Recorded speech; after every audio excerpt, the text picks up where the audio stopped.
September 1968, Phuoc Tuai Province, 20 kilometers south of Nui Dat Base. The Australian patrol had been moving through the jungle for 6 days straight, and Sergeant Michael Reynolds from MACV-SOG was beginning to question everything he thought he knew about warfare. Reynolds had arrived in Vietnam 14 months earlier, with the absolute certainty that American Special Forces represented the pinnacle of military excellence. He had completed the grueling Green Beret qualification course at Fort Bragg, survived SEER school, and earned his place among the elite. The man had seen tunnel rats work their terrifying trade in the Cu Chi complex, witnessed Phoenix program interrogations that still haunted his dreams, and called in enough airstrikes to level a small city. Nothing, he believed, could shake his understanding of what it meant to be a professional soldier. He was wrong. The Joint Coordination Protocol had placed him with an Australian SAS patrol operating in the Long High Hills, a notorious Viet Cong stronghold that American units avoided whenever possible. The brass wanted to understand why Australian kill ratios in this sector exceeded American numbers by a factor of 10. Reynolds was supposed to observe, document, and report back. What he witnessed instead would never appear in any official document. But that morning changed everything. Around midday, the patrol had stopped near a small creek to refill canteens. The jungle was oppressively silent, that particular kind of quiet that experienced soldiers recognize as danger. Corporal David Murphy, a wiry man from rural Queensland who the others called Dingo, was kneeling by the water when the shot rang out. The sniper round punched through his canteen with a sharp metallic crack. Water sprayed across the undergrowth, and Reynolds instinctively threw himself behind the nearest tree, his M16 already seeking a target. Standard doctrine demanded immediate response. Identify the threat, suppress with fire, call for extraction or air support. Every fiber of his training screamed at him to act. The Australians did not move. Reynolds watched in disbelief as Murphy slowly, almost casually, picked up his ruined canteen. The man examined the entry and exit holes with the detached interest of a farmer inspecting fence damage. Then he did something that would haunt Reynolds for the rest of his life. He smiled. Not a grimace of pain or a snarl of anger. A genuine, almost peaceful smile, as if the sniper had just delivered particularly good news. Murphy turned to the patrol's Aboriginal tracker, a man named Billy Walkabout whose traditional name Reynolds never learned to pronounce, and spoke a single word. Then both men simply vanished into the green wall of vegetation, moving with a silence that seemed physically impossible. The remaining Australians settled into position with practiced ease, their weapons covering all approaches but their bodies relaxed, almost casual. Sergeant Tom Fletcher, the patrol leader, noticed Reynolds's confusion and offered a brief explanation. Dingo had gone hunting, he said. The smart money was on the sniper being eliminated before sunset, along with anyone foolish enough to be nearby. Reynolds asked if they should call for support or set up a proper ambush position. Fletcher's response was a quiet laugh and a shake of his head.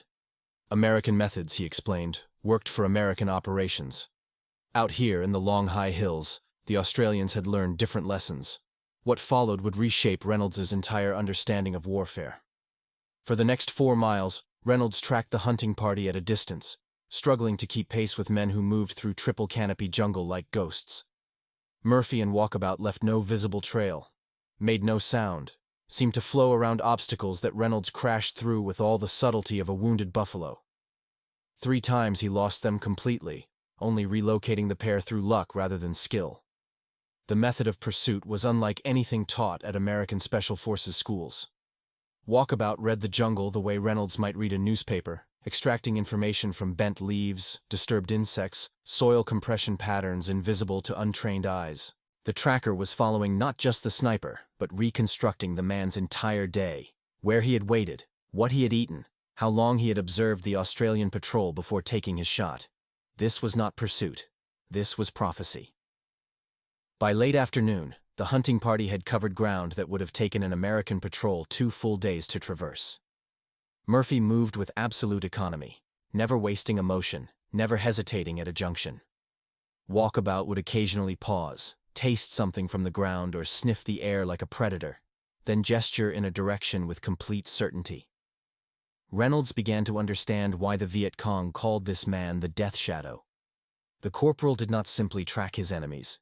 He inhabited their minds, anticipated their decisions, and materialized exactly where they least expected.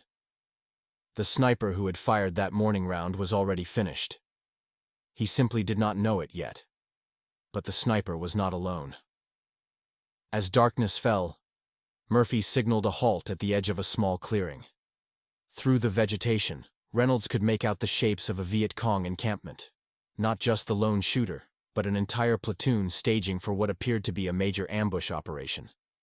30-plus enemy soldiers, dug in along a riverbank with overlapping fields of fire, clearly waiting for an American convoy that intelligence had not warned about. Standard doctrine demanded immediate withdrawal and artillery coordination. Reynolds had already begun calculating grid references for a fire mission when Murphy's hand closed around his wrist with surprising strength. The Australian shook his head slowly. No fire mission, no extraction. The dingo had other plans. What happened next took nearly 6 hours. Murphy spent the first 2 hours simply watching. Not planning an assault or identifying targets, but studying individual enemy soldiers with the patience of a naturalist observing wildlife. He noted which men were veterans and which were recent conscripts. He identified the unit's senior NCO, its best marksman, its weakest link. He mapped the camp's routine with photographic precision. When guards changed, when meals were served, when attention wavered. Walkabout had disappeared into the darkness an hour earlier, and Reynolds had given up trying to track the Aboriginal soldier. The man seemed capable of moving through space without actually occupying it, present one moment and simply absent the next. Whatever he was doing out there in the black jungle, Murphy clearly knew and approved. Around midnight, the first Viet Cong soldier vanished. Reynolds did not see it happen. None of the enemy soldiers saw it happen. One moment the man was walking a perimeter patrol, rifle slung, attention focused on the tree line. The next moment he simply ceased to exist, swallowed by shadows so completely that his absence took nearly 20 minutes to register. The camp's response was disciplined but ineffective. Squad leaders called out. Soldiers checked positions. A few nervous shots were fired into the darkness. Finding nothing, the Viet Cong commander doubled the guard rotation and settled in to wait for dawn. A reasonable response to an unknown threat. But Murphy was not unknown. He was inevitable. The second soldier disappeared 40 minutes later, taken so silently that the man standing 3 meters away heard nothing. The third vanished while investigating the second's post. By 2 in the morning, 7 enemy soldiers had simply ceased to exist, and the remaining Viet Cong were beginning to fracture. Reynolds watched the psychological disintegration with horrified fascination. These were not green troops or poorly motivated conscripts. The unit showed signs of experienced jungle fighters, men who had survived American airstrikes and ground assaults through discipline and fieldcraft. Against Murphy's method, their experience meant nothing. Fear was the weapon here, not bullets. The Australians had perfected a form of psychological warfare that Reynolds had never encountered in any training manual. Each elimination was designed not just to reduce enemy numbers, but to amplify terror among survivors. Bodies were positioned where they would be found at maximum psychological impact. Equipment was disturbed in ways that suggested supernatural rather than human agency. The Viet Cong were not just being attacked, they were being haunted. By 4 in the morning, unit cohesion had completely collapsed. Soldiers who had maintained discipline through years of brutal warfare were now firing at shadows, arguing with commanders, in some cases simply abandoning their positions and fleeing into jungle that had become far more terrifying than any human enemy. The platoon that had planned a devastating ambush was destroying itself without Murphy firing a single shot. But he was not finished. Dawn brought the final act of what Reynolds would later describe as the most terrifying display of individual combat effectiveness he had ever witnessed. Murphy emerged from the tree line like a wraith, moving through the disorganized enemy camp with mechanical precision. Each engagement lasted seconds. Each movement was economical, surgical, final. The sniper who had shot Murphy's canteen was among the last to fall. The man had survived the night's psychological terror, only to face something far worse in the morning light.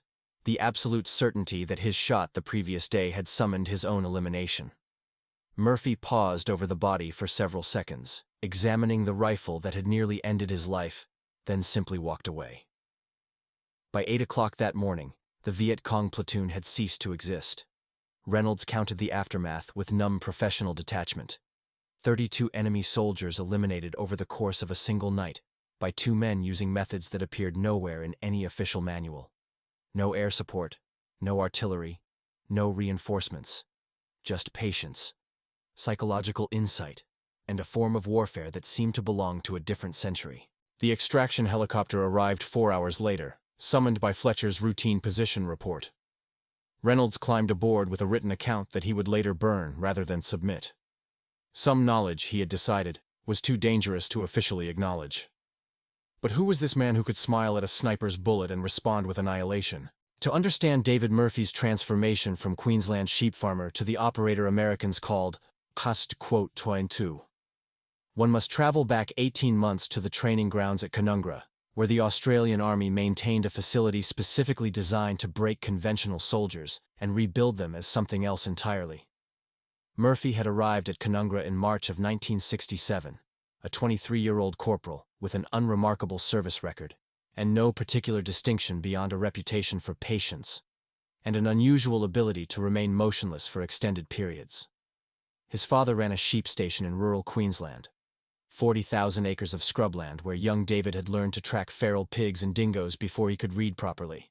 The selection process at Canungra was designed to eliminate 90% of candidates within the first week. Physical demands were brutal by any standard. Forced marches through mountainous terrain, sleep deprivation measured in days rather than hours, water and food restrictions that pushed bodies to the edge of metabolic collapse. Most candidates broke during these initial trials, discovering that their mental limits arrived long before their physical ones. Murphy did not break. More unusually, he did not seem to struggle. The instructors noticed something peculiar about the quiet corporal from Queensland. While other candidates fought against the suffering, Murphy appeared to simply accept it as a natural condition, no different from drought seasons or difficult calving periods on his father's station. Discomfort was not an obstacle to overcome, but merely a background condition to be acknowledged and ignored. This psychological architecture would prove essential for what came next. The second phase of Canungra training introduced candidates to skills that the Australian Army did not officially acknowledge. Aboriginal trackers, men whose families had hunted the continent for over 40,000 years, taught movement techniques that seemed to violate basic physics. Students learned to read terrain the way their instructors read human faces, extracting meaning from details invisible to conventional observation. Murphy excelled in ways that surprised even his Aboriginal mentors. The tracking skills he had developed hunting feral animals on the family station translated with uncanny precision to human prey. Within weeks, he could identify individual soldiers by their walking patterns, estimate time of passage from vegetation disturbance, predict movement decisions before targets made them. But it was the psychological training that would ultimately define his methods. Australian doctrine, unlike American approaches that emphasized firepower and technological superiority, focused on understanding enemy psychology as a primary weapon system. Students learned to think like their opponents, to anticipate decisions by understanding the cultural and personal factors that shaped them. The jungle was reframed not as hostile territory to be conquered, but as a partner to be cultivated.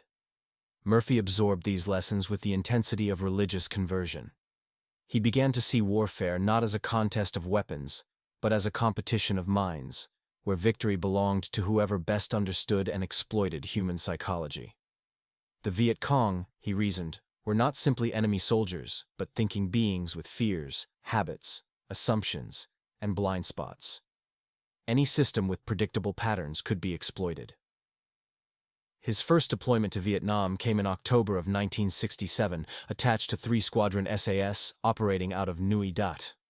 The initial patrols were unremarkable by Australian standards: reconnaissance missions, prisoner snatches, occasional contacts with enemy forces. Murphy proved competent, but not exceptional, another capable operator in a unit filled with capable operators. Then came the incident that would birth the legend. His patrol had been inserted deep in Viet Cong territory, a 6-day mission to gather intelligence on enemy logistics routes.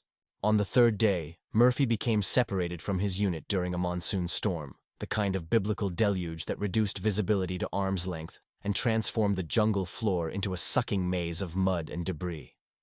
Standard procedure for a separated soldier was to proceed to a predetermined rally point and await extraction.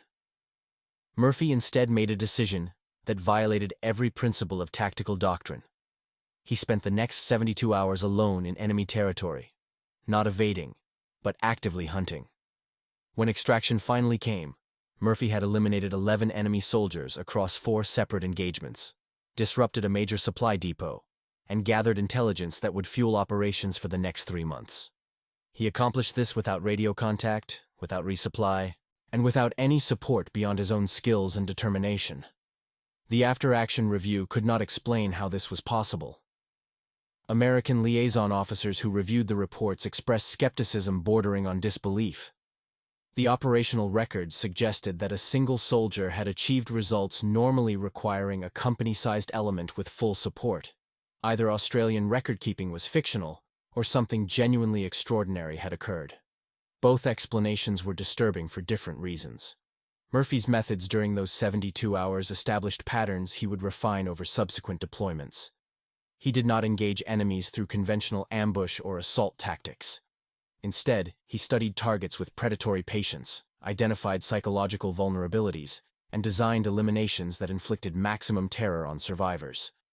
The goal was not simply to reduce enemy numbers, but to destroy their will to fight.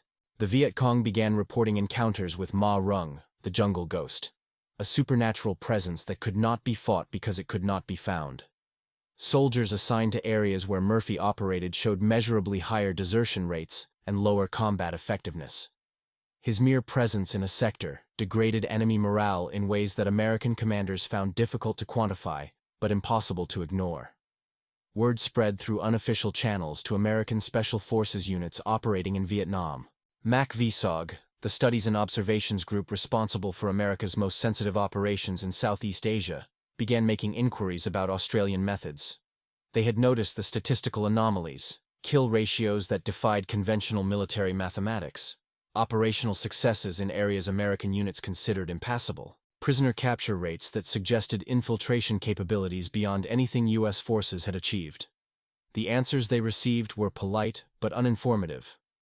Australian commanders expressed willingness to cooperate on specific operations while deflecting questions about methodology. Training exchanges were proposed and quietly forgotten. Joint missions occurred but never seemed to include the operators Americans most wanted to observe. Murphy in particular remained frustratingly elusive. American requests to embed observers with his patrol were consistently denied on operational security grounds. Intelligence reports about his activities were classified at levels that American liaison officers could not access. The Pentagon eventually assigned a dedicated analyst to compile everything known about Australian SAS methods, a project that would occupy several officers for the remainder of the war and produce conclusions too controversial to officially acknowledge. The problem was not that Murphy's methods were secret. The problem was that they worked too well. Australian tactical doctrine emphasized individual initiative, extended independent operations, and psychological warfare techniques that American commanders found ethically troubling. Their soldiers operated in small groups for weeks at a time, living off the land, engaging enemies through ambush and misdirection rather than direct assault. More disturbing were the psychological warfare elements that Murphy had helped develop. The practice of leaving enemy bodies in specific positions. The ritualized collection of equipment as trophies. The deliberate cultivation of supernatural reputation among enemy soldiers.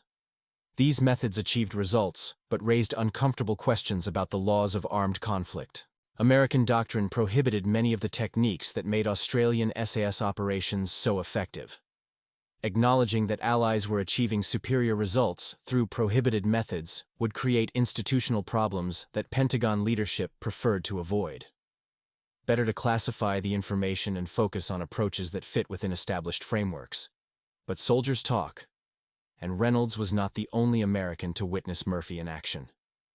Throughout 1968 and early 1969, reports filtered back through unofficial channels about Australian operators who seemed to transcend normal human limitations.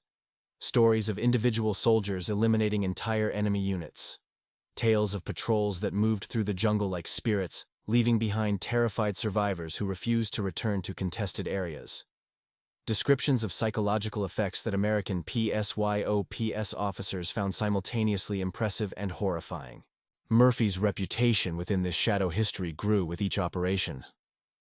The incident with the sniper and the canteen became one of many stories whispered among special operators from multiple nations. Other tales were darker, involving methods and outcomes that participants refused to discuss even decades later.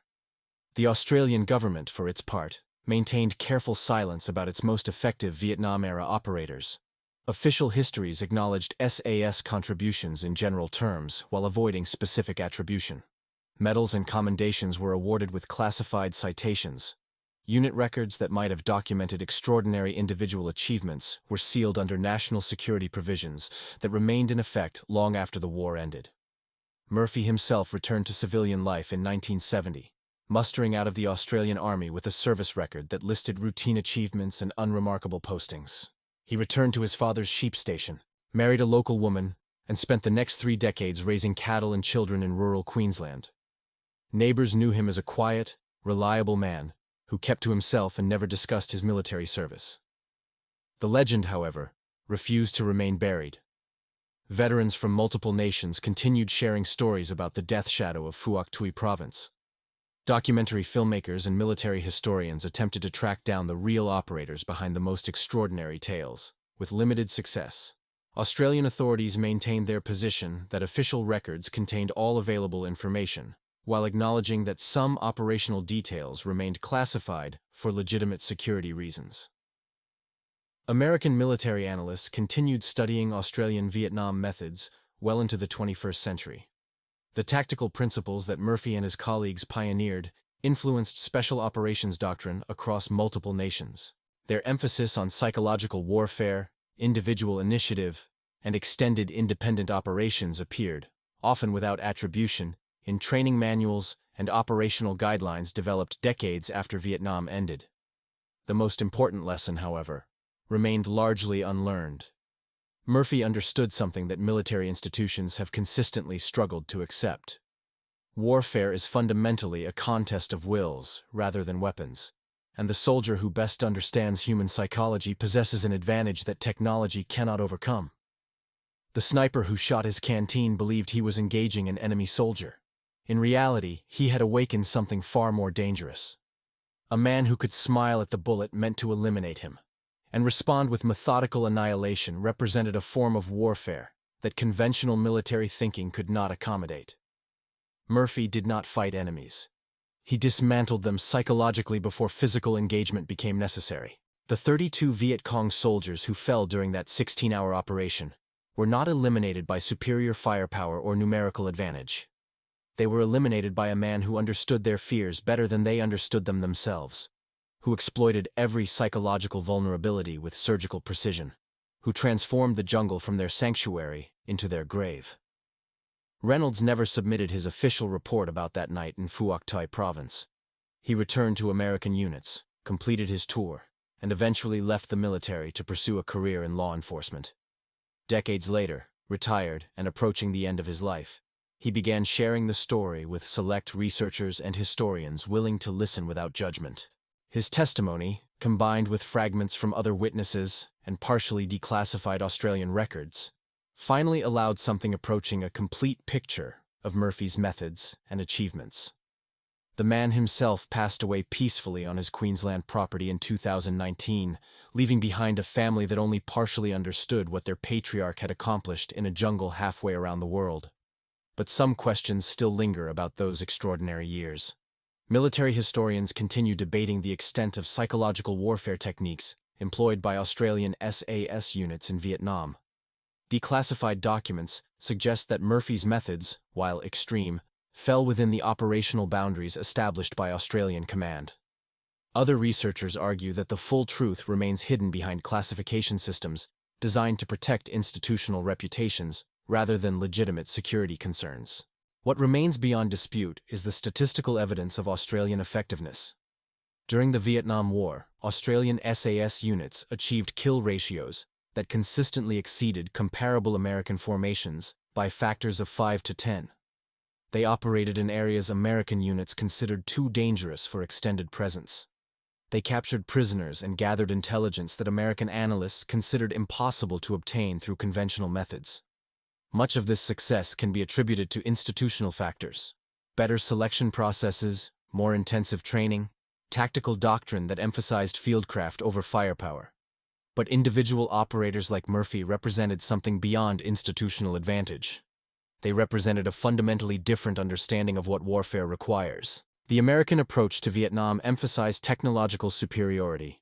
Helicopters, artillery, airstrikes, electronic surveillance, massive logistics networks capable of projecting overwhelming force anywhere in the theater. This approach achieved tactical successes while failing strategically, destroying enemies without understanding them, winning battles while losing the war. Australian doctrine, shaped by different resources and different historical experiences, emphasized understanding enemies rather than simply destroying them. Their soldiers learned to think like Viet Cong, to anticipate decisions before they were made, to exploit psychological vulnerabilities that American commanders did not know existed. Murphy embodied this approach in its purest form. He did not simply fight better than his enemies. He understood them so completely that conflict became almost secondary to the psychological dominance he established before any shot was fired. The smile he offered when that sniper round destroyed his canteen was not bravado or false courage. It was genuine recognition that an enemy had just made a fatal mistake. The sniper believed he had achieved an advantage by forcing Murphy to operate without water in hostile jungle. In reality, he had revealed his position, announced his presence, and guaranteed his own elimination by a man who could track human prey across miles of trackless wilderness. Understanding this transforms the entire incident from remarkable luck into inevitable outcome. Murphy knew, the moment the bullet struck, exactly what would follow. He would track the sniper using skills that conventional soldiers did not possess. He would discover whatever force the sniper was supporting. He would eliminate that force through methods that combined individual lethality with psychological warfare. The only variables were timing and body count. This is what American observers found most disturbing about Australian methods. The operations did not feel like warfare in any conventional sense.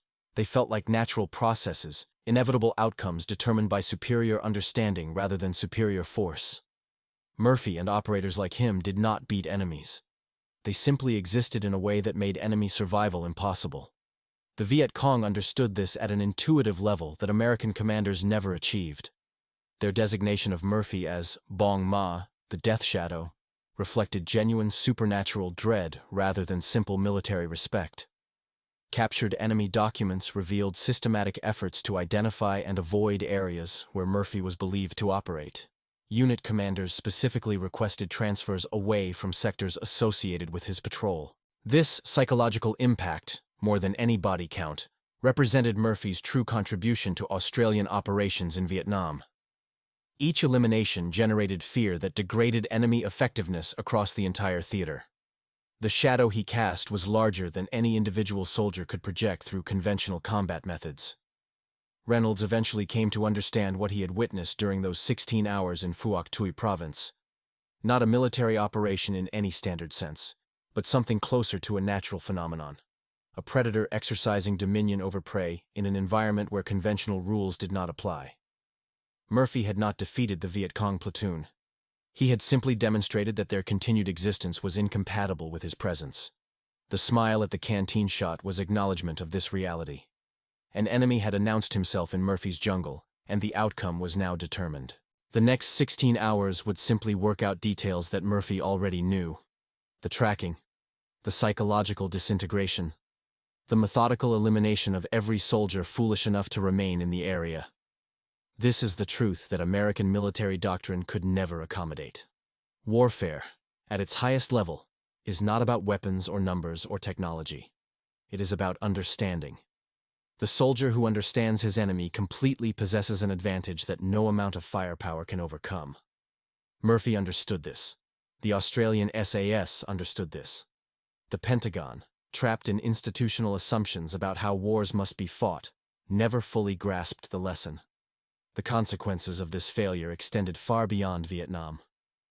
American special operations in subsequent decades continued emphasizing technological solutions to problems that fundamentally required psychological understanding. Drone strikes eliminated individual targets without addressing the ideological factors that created them. Massive surveillance networks collected information without generating genuine insight into enemy thinking. Meanwhile, the principles that Murphy and his colleagues pioneered continued influencing those who studied their methods carefully. Modern counter-terrorism doctrine, particularly as developed by nations with extended insurgency experience, reflects many of the psychological warfare elements that Australian SAS operators refined in Vietnam.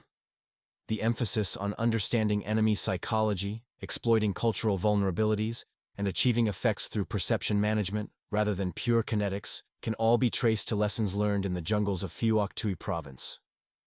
Murphy himself never claimed credit for these developments. He spent his final decades in contented obscurity, watching grandchildren grow on the same land where he had learned to track as a child. Visitors who sought him out hoping for war stories found a polite but firm refusal to discuss anything beyond generalities. The legend would have to survive on its own, without his assistance. His methods are studied today in special operations schools across multiple nations. Instructors who never met Murphy teach techniques that he helped develop, often without knowing their origin.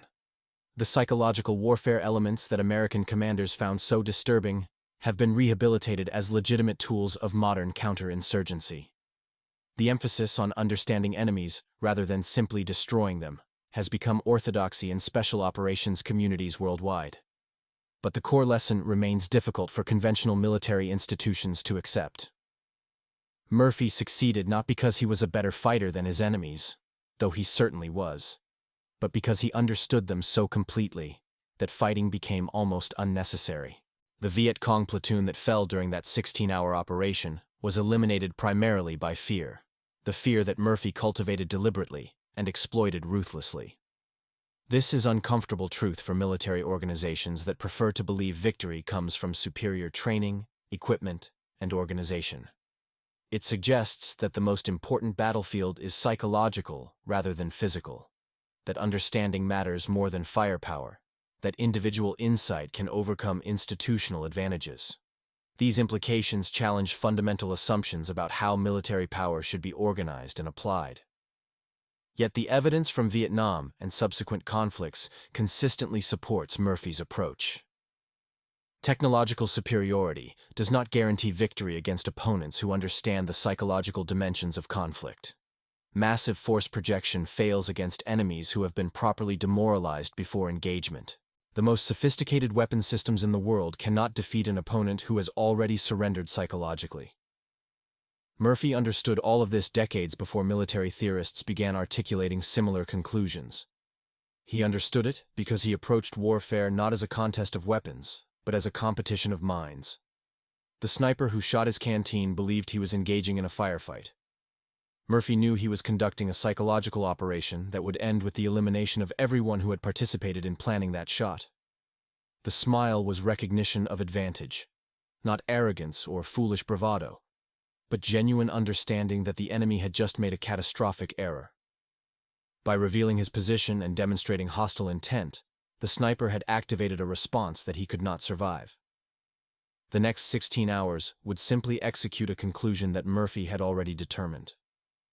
This is the true story of that incident in September of 1968. Not a lucky soldier who survived a close call and happened to eliminate some enemies while escaping. A consummate professional who recognized an opportunity and exploited it with methodical precision.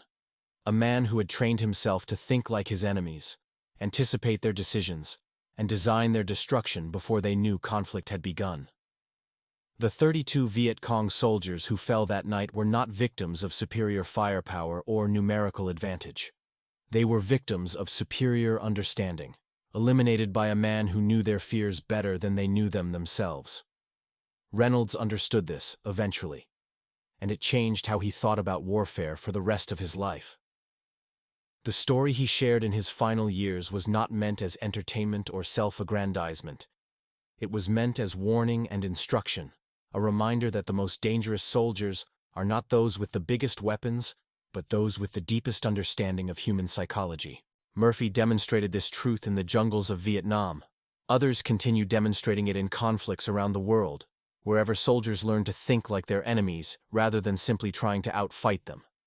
The legacy of that smile, that patient tracking, that methodical elimination of an entire enemy force, lives on in special operations doctrine that Murphy himself never acknowledged influencing. But those who know the history understand. They understand that somewhere in the development of modern psychological warfare doctrine lies the shadow of a Queensland sheep farmer who learned to hunt men the way his ancestors hunted the Australian bush. They understand that the principles taught in elite military schools worldwide trace back to lessons learned in triple canopy jungle by soldiers who American commands found too effective to officially acknowledge. They understand that David "Dingo" Murphy changed warfare, and that most people will never know his name. This is perhaps the final irony of his remarkable career. The man who eliminated hundreds of enemies, who developed psychological warfare techniques now considered essential doctrine, who achieved operational results that American analysts considered impossible, remains largely unknown outside small communities of military historians and special operations veterans. His government preferred to forget what he accomplished, rather than explain methods that might prove embarrassing. His allies preferred to attribute Australian success to institutional factors rather than acknowledge individual operators whose effectiveness challenged comfortable assumptions about American military superiority. Murphy himself preferred to remain silent, letting the legend grow on its own, rather than confirming or denying stories that circulated through veteran communities for decades. The smile at the canteen remains. That moment of recognition, of understanding, of absolute confidence in outcomes that had not yet occurred. It captures everything essential about Murphy and the Australian approach he embodied. Warfare as psychology, enemies as prey, the jungle as partner rather than obstacle. Reynolds witnessed that smile and understood eventually that he had seen something extraordinary. Not just a confident soldier, but a fundamentally different kind of warrior, one who operated by principles that American doctrine could not accommodate. The 16 hours that followed merely demonstrated what that smile had already communicated. That the Viet Cong in the area were already eliminated. They simply had not experienced it yet. This is the truth about what happened in Phuoc, Thai province in September of 1968. This is the truth about David Murphy and the methods that made Australian SAS operations legendary among those who witnessed them. And this is the truth that American military institutions have spent 50 years trying to understand, with only partial success. The smile endures because it represents something that conventional military thinking struggles to accommodate. The possibility that understanding matters more than firepower, that psychology determines outcomes before combat begins, that individual insight can defeat institutional advantage. Murphy knew all of this. He knew it when that sniper round destroyed his canteen. He knew it when he vanished into the jungle to begin his hunt. He knew it when he smiled. And the 32 men who fell that night learned it too, in the final moments before a sheep farmer from Queensland taught them what Australian Special Forces had discovered about the true nature of warfare. Some lessons are written in blood. This was one of them.